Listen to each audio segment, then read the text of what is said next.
Good morning, Daddy. Good morning, Mommy. Good morning, glorious family. I am here to testify of God's faithfulness over my life.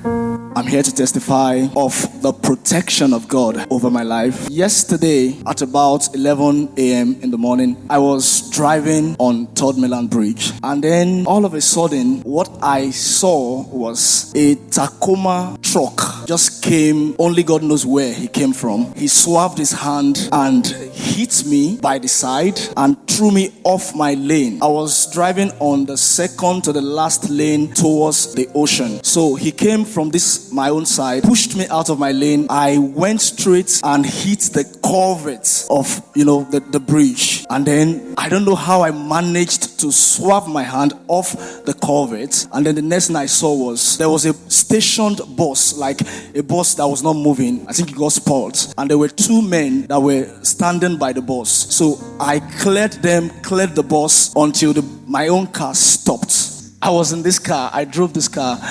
And then when it happened, after like a split second, because I thought that it was my spirit that was still noticing what was going on, whether I was already dead. But after a while, I noticed that, okay, it's still me. So I managed to open the door. I came out. The moment I came out of this car, I saw somebody underneath the car. The head was out. So I started screaming for help. And then people started parking, their bikes, their buses, their cars. So they helped us. They lifted the car up, and lo and behold, there were two persons under the car. They lifted the car up, brought out the two persons. To God alone be all of the glory. Nobody died.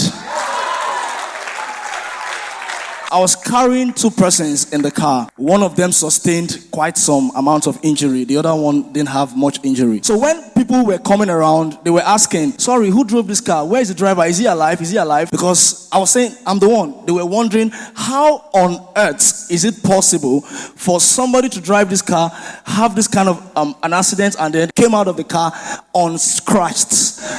This is me, unscratched. When I say unscratched, I mean untouched.